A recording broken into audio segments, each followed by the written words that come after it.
Okay, this man here, yes, please. Yeah, hey, Rasmus Svaneborg from the Danish news agency. Yes, hi. Danish news agency Ritzau.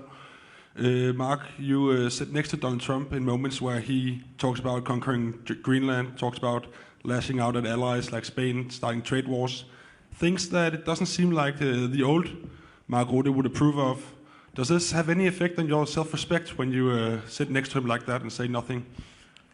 You know, what I always do is acknowledge when praise is due, and I think we should praise Donald Trump for the fact that NATO is so much stronger. Of course, it has to do with the Russian threat, it has to do with the war in Ukraine, but it very much also has to do with President Trump delivering now what since Eisenhower the United States tried to achieve, equalizing spending between the US and Europe. And it makes Europe stronger. It makes Europe more relevant for the United States as a partner. So that is the transformative character of this summit, of what happened in The Hague, the implementation since The Hague, this summit as a point in time where we take stock. And I think that is extremely important. And when it comes to Greenland, I already explained. We had a meeting in Davos. And I said, I agree with you when it comes to Russia, when it comes to China, gaining access to the High North.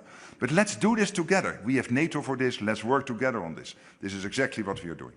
Secretary General Henry Foy, Financial Times. Thank you. Can I hold it? You can trust me. Henry Foy, Financial Times. Nice to see you. Yes, hi. Secretary General, how concerned are you that President Trump has brought back his desire to control Greenland? In January, this sparked a huge crisis inside the alliance, forced you to get involved personally, and almost started a trade war with the EU. Further, you told Trump this morning that you personally will make sure that an agreement on Greenland is implemented. Is that a promise you're allowed to make? Is that not the sovereign right of the Danish and Greenlandic people? Thank you.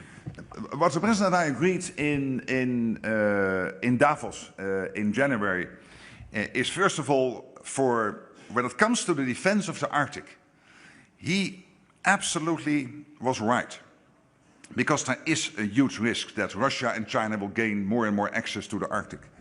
And the discussion we had and the deal we made is for NATO, particularly the 7 countries bordering on the Arctic, including, of course, the US through NORSCOM and NORAD, so that means Canada with NORAD, and then, of course, the 5 European allies, so Iceland, Sweden, Denmark, Finland, and Norway, working together, backed up by all the other allies, making sure that the Arctic stays safe. This is Arctic Sentry, launched by the Supreme Allied Commander early February.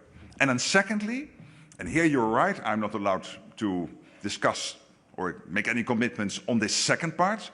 The second part is about trilateral talks between the US, Greenland, and Denmark, led by the foreign ministers of the United States, Greenland, and Denmark, basically to make sure that whatever investments when it comes to the Golden Dome or deployment of troops on Greenland will be made in the future, that if Greenland would change its constitutional position within the Kingdom of Denmark, that these commitments, these deals are still valid. And that's why also Greenland is involved in those talks. I'm not involved in those talks, so your question, are you allowed, etc., on the second part, this is up to the 3 parties. These talks are ongoing.